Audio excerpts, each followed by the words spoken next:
Hello student, स्वागत है learn chemistry में और मैं हूं आपकी एजुकेटर डॉक्टर अनुपम सिंह।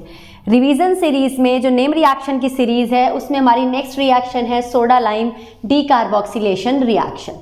बेटा इस रिएक्शन में क्या होता है, पहले हम बात करते हैं रिएक्टेंट कौन है। रिएक्टेंट है एसिड, तो हम यहाँ पर लेते हैं सॉल्ट ऑफ एसिड, ठीक है। और हमारा जो प्रोडक्ट बनेगा इस रिएक्शन में वो होगा एल्केन। यहाँ पर हमें क्या मिलता है, एल्केन मिलता है। तो हम कह सकते हैं कि जो सोडा लाइम डीकार्बोक्सिलेशन रिएक्शन है वो एसिड से एल्केन बनाने की रिएक्शन है, ठीक है। नाम में यूज हो रहा है डीकार्बोक्सिलेशन, डी माने होता है निकलना, कार्बोक्सी CO2 की फॉर्म में कार्बन का निकलना, तो यहां पर कार्बन निकलता है, कार्बन कम होता है।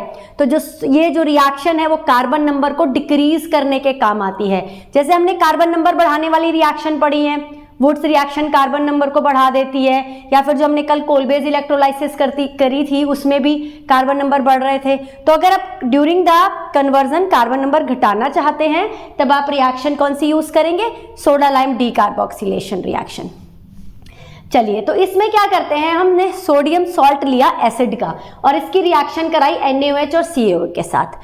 तो इस जो NaOH और CaO है ना, इसी को हम कहते हैं सोडा लाइम। सोडा मतलब NaOH, लाइम होता है क्विक लाइम का फॉर्मूला आपको पता है, कैल्शियम ऑक्साइड। तो इन दोनों के मिक्सचर को ही हम कह रहे हैं सोडा लाइम, वहीं से नाम आया सोडा लाइम।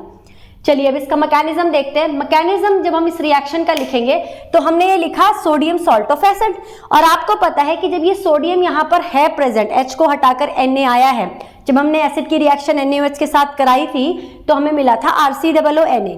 तो जो ये Na है वो बीइंग इलेक्ट्रोपॉजिटिव, ये वाला जो हमारे पास जो मॉलिक्यूल है वो कैसा होगा, आयनिक होगा नेचर में। तो सोडियम पॉजिटिव है हमारा और इस ऑक्सीजन पर नेगेटिव चार्ज है, तो इसलिए ये आयंस में टूट जाएगा। तो पहला स्टेप है कि आयन में टूट जाएगा, हमें एक आयन ये मिलेगा और एक सोडियम आयन मिलेगा। अब जो हमारा ये एल्कोक्सी वाला जो आयन है, ये वाला जो आयन है उसमें क्या होगा कि जो ऑक्सीजन के ऊपर नेगेटिव चार्ज है, यानी कि जो 2 इलेक्ट्रॉन है वो इधर शिफ्ट हो जाएंगे। जब ये इलेक्ट्रॉन इधर शिफ्ट होंगे और ये डबल बॉन्ड बन जाएगा तो अब कार्बन की तो वैलेंसी 4 ही रहनी है, तो इसलिए जो ये R है ये as a leaving group act करेगा। तो ये R जब निकल जाएगा बाहर तो ये बन जाएगा एक कार्बन एनायन।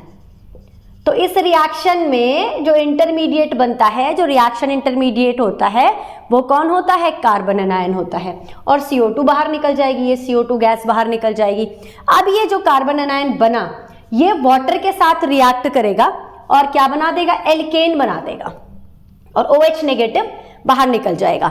अब ये OH नेगेटिव फिर से सोडियम के साथ, सोडियम आयन के साथ रिएक्ट करके NaOH बना देगा। तो यहां पर क्या क्या बातें याद रखनी है कि एक तो ये डीकार्बोक्सिलेशन रिएक्शन है, कार्बन नंबर कम हुआ, ये वाला कार्बन बेटा कम हो गया, जो कार्बोक्सी ग्रुप वाला जो कार्बन था ना वो कार्बन एज अ CO2 बाहर निकल गया, तो कार्बन नंबर डिक्रीज होता है। Soda lime as a mixture है ना, और जो रिएक्शन इंटरमीडिएट है वो क्या है, कार्बन एनायन है। अगर हम इस कार्बन एनायन की स्टेबिलिटी की बात करें तो कार्बन एनायन की स्टेबिलिटी होती है 1 डिग्री की सबसे ज्यादा, देन 2 डिग्री, देन 3 डिग्री। ये स्टेबिलिटी का भी ध्यान रखेंगे। तो ये कार्बन एनायन की स्टेबिलिटी का ऑर्डर है। फॉर एग्जाम्पल अगर हम एक ये कंपाउंड लेते हैं, इस कंपाउंड में ये एक एसिड दिया हुआ है हमें, ठीक है, और इस एसिड की रिएक्शन किससे कराई है, हमने हीट किया इसे सोडा लाइम मिक्सचर के साथ। तो यहाँ पे हम ट्रिक यूज करेंगे। ट्रिक का मतलब यह है कि हम बस ये देख लेंगे कि CO2 को निकालना है, हमने नाम है डीकार्बोक्सिलेशन, तो कार्बन को एज अ CO2 निकाल देना है, तो ये CO2 निकल जाएगी, ठीक है। CO2 निकलने के बाद ये वाली हाइड्रोजन वापस से यहां आ जाएगी, इसके साथ अटैच हो जाएगी और हमें ये मिल जाएगा, दैट इज फ्यूरान मिल जाएगा।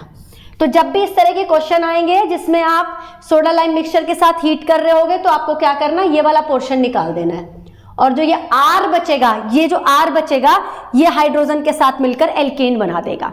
तो एसिड से एल्केन बनाते हैं, यहाँ पे कार्बन नंबर डिक्रीज होता है। तो इस रिएक्शन में इतना ही है, इनफ है ये, इससे ही हम इसके क्वेश्चंस कर पाते हैं, ठीक है।